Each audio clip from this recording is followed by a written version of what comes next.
Good evening. I was a young man when the Berlin Wall came down. I remember it vividly. It felt as if we were casting off the shackles of history, a continent united by freedom and democracy. If you told me then that in my lifetime we would see Russian tanks rolling into European cities again, I would not have believed you. Yet here we are, in a world where everything has changed. Because 3 years ago in Ukraine, that is exactly what happened. Just reflect on that for a second. I think it's worth it. Just imagine you're walking to work, taking your kids to school. Just another February morning like any other. Then suddenly, missiles, sirens, explosions, not in the distance, not on television, in your town, hitting your community, killing your friends, an invading army in your country. Now, the people of Ukraine have woken up to this nightmare for 3 years now. Their courage is inspiring, and Britain can be proud of its response. British families have opened their doors to fleeing Ukrainians. The yellow and light blue flag flies on church halls and churches, the length and breadth of this country. And I will put on record again that I respect the robust response taken by the previous government. I supported it in opposition, and we have built on it in government, taking our support for Ukraine to record levels. But as the nature of that conflict changes, as it has done in recent weeks, it also brings our response into sharper focus. And I believe we must now change our approach to national security so we are ready to meet the challenges of our volatile world. The reason for this is straightforward. Putin's aggression does not stop in Ukraine. Russian spy ships menace our waters. Russian planes enter our airspace. Russian cyber attacks hit our NHS.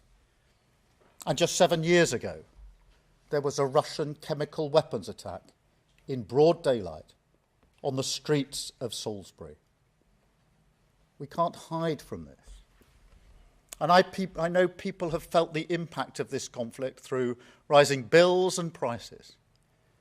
But unless Ukraine is properly protected from Putin, then Europe will only become more unstable, and that will hurt us even more. Furthermore, the great lesson of our history is that tyrants like Putin only respond to strength. So today I have announced the biggest sustained increase in defence spending since the end of the Cold War. We will keep our manifesto commitment to spend 2.5% of our GDP on defence.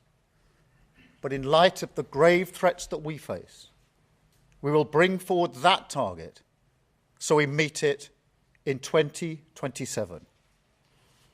That is an increase of £13.4 billion year on year compared to where we are today. And we will go further. I have long argued that in the face of ongoing and generational challenges, European countries must do more for their own defence. That is incontrovertible, a completely reasonable point. It is a generational challenge, of course it is, but one we must now take on. So, subject to economic and fiscal conditions, we will also set out a clear ambition for defence spending to rise to 3% of GDP in the next Parliament. Clearly, this is the first and foremost a security imperative.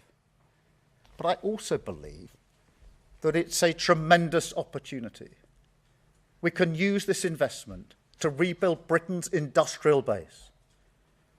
The first test of defence policy is always whether it keeps our country safe. But the second should be whether it improves the condition of the British people. does it help provide the economic security that working people need? Because ultimately, that is fundamental to national security as well. So mark my words, we will make sure this investment maximises British jobs, British growth, British skills and British innovation. And we should be optimistic about the change that it will deliver. Nonetheless, in the short term, this investment can only be funded through hard choices. And so today I've decided that we will fund the initial increase in defence spending by cutting our spending on overseas development, moving from 0.5% of GNI to 0.3%.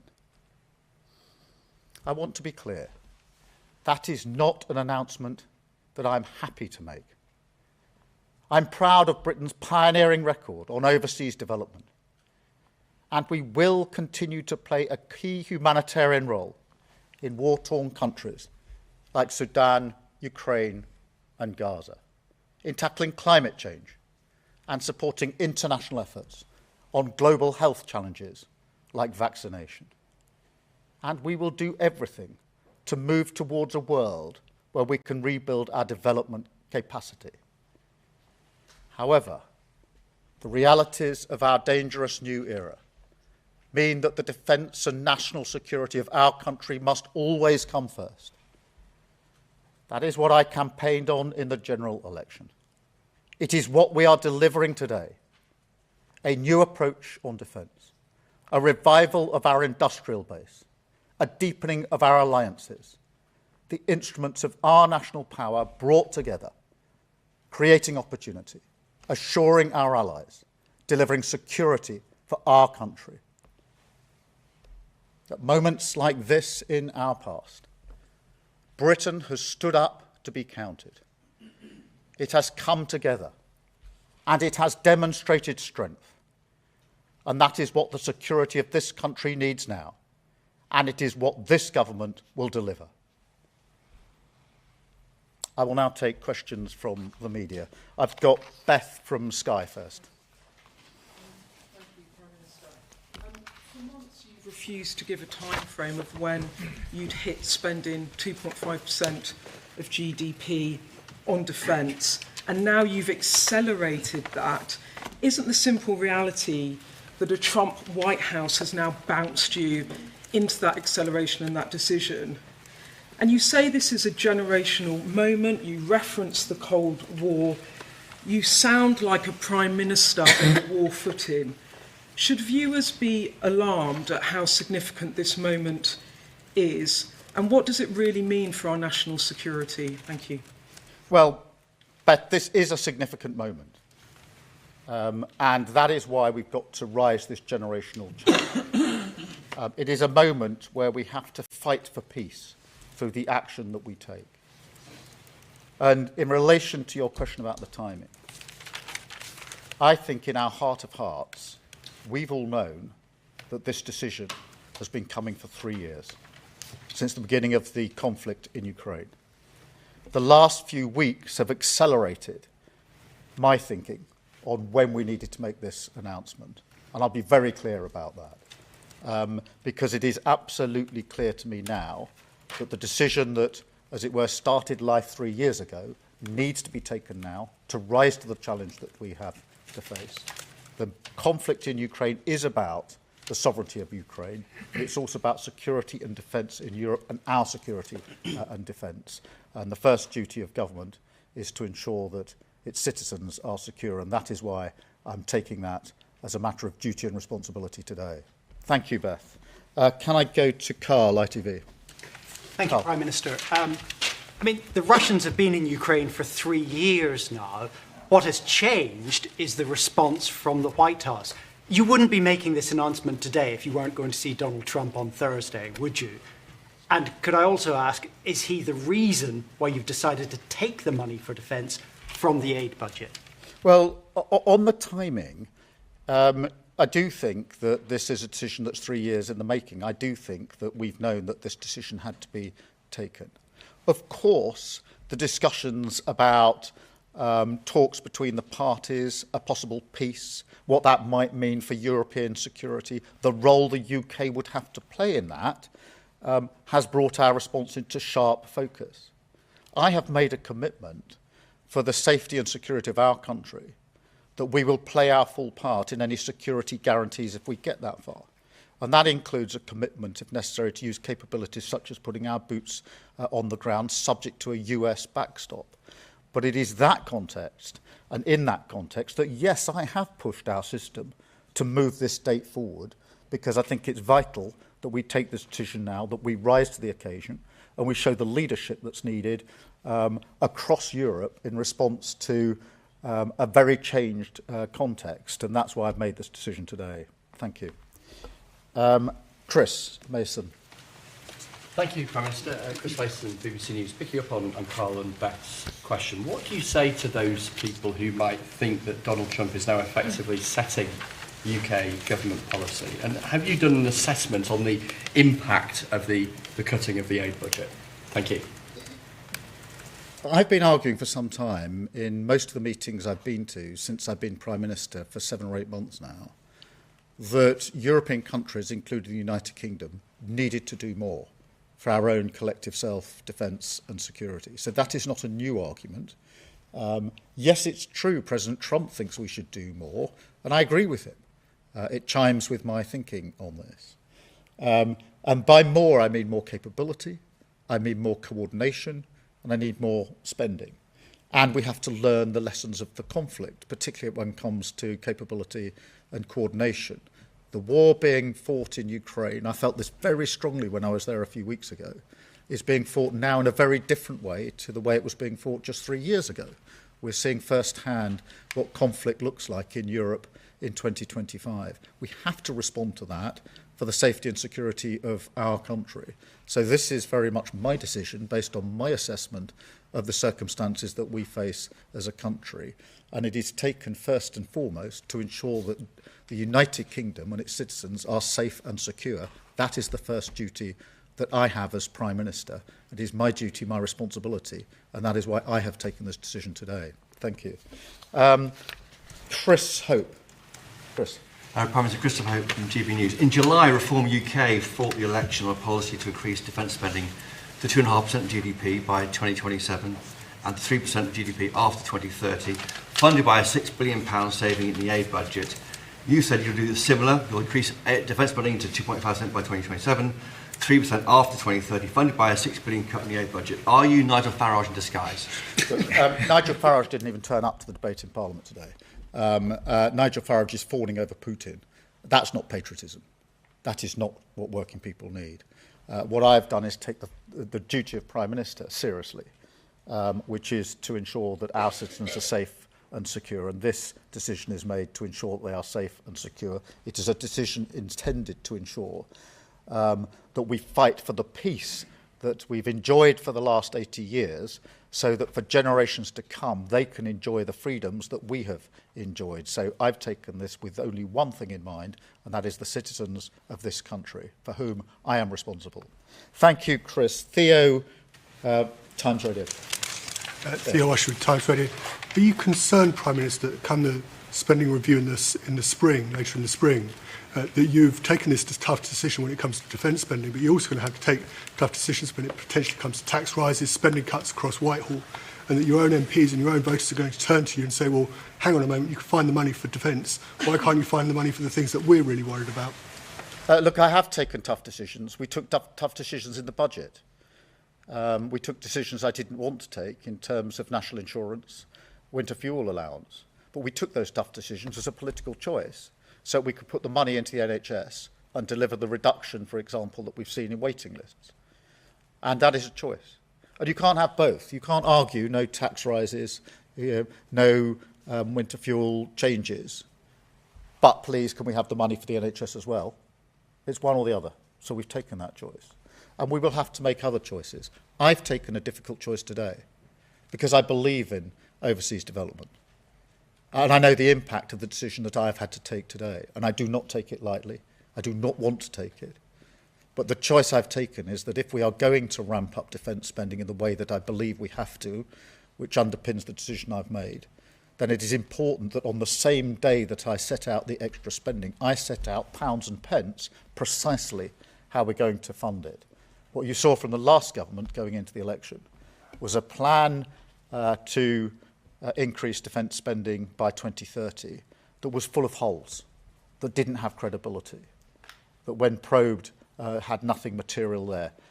This is too serious for that kind of politics. This is about a credible plan put forward to ensure the security and defence of our country and of Europe. And that's why I've taken the difficult decision today to do a switch spend from development aid into defence, not a decision that I, as a British Labour Prime Minister, would have wanted to take, but a decision that I must take in order to secure the security and defence of our country.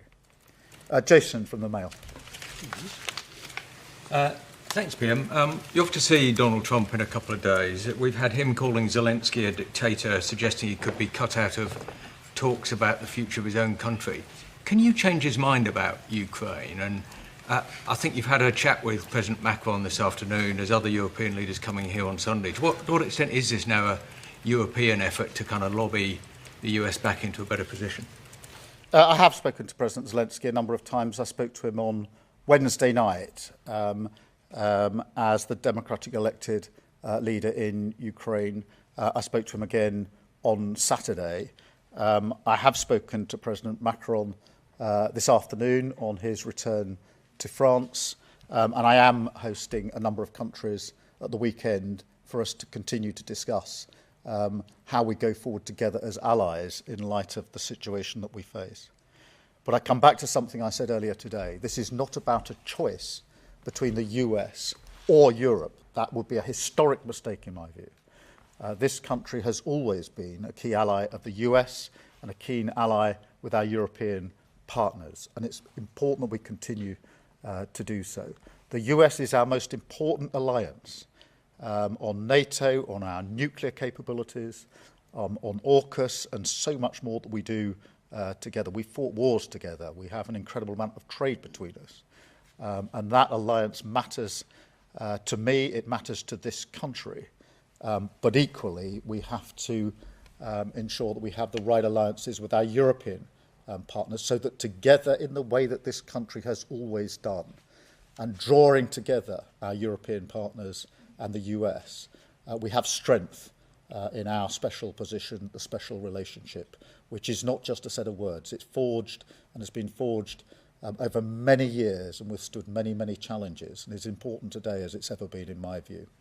Thank you. I've got Harry from The Sun. Thank you, Prime Minister. Harry Cole from The Sun. You talk about our most important alliance and the special relationship there. Can I get your reaction then to the remarkable scenes we saw at the United Nations last night, where the United States, apparently our most important ally, was voting with hostile states like North Korea, Iran, and astonishingly Russia?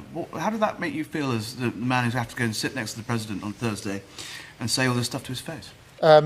We voted in the way we voted last night, and so the record of the United Kingdom government is clear in relation to our position on Ukraine, and I have said repeatedly that our support for Ukraine is unwavering. We'll support them for as long as is necessary, because this is about the sovereignty of Ukraine. It's about the freedom and security of Europe and of our own country. I will go to see President Trump. I've already met him in September of last year. I've had a number of conversations with him in order to ensure we can take the relationship between our two countries from strength to strength, to make sure we can meet the challenges of the world as it now is together. And for me, that is far more important than commenting on individual resolutions at the UN, notwithstanding the context that that inevitably creates. So I am going. We have a good relationship and we have a positive relationship. Our countries have a strong relationship, and I will be going to build that relationship and take it from strength to strength. And that is something that President Trump and I have already discussed on the phone in the various exchanges that I've had with him. And then Lizzie from the Mirror. Lizzie. Hi, Lizzie Buchan from the Daily Mirror. Aid organisations have reacted with alarm at the decision to cut the overseas aid budget and warned it could leave the world less safe. David Miliband from the International Rescue Committee has said that the overseas aid budget can help prevent people from being displaced. Is this likely to hamper your efforts to curb irregular migration by driving more people to flee to UK and Europe, particularly when coupled with the US freezing its own humanitarian assistance? As I've said, the decision on aid and cutting aid is not a decision I wanted to make. And it is important that I'm clear that we will continue our support in areas such as Gaza, Sudan, Ukraine, of course. That's the context in which we've made this decision. There's a part of the Overseas Development Fund which is being used to pay the hotel bills for asylum seekers whose cases haven't been processed.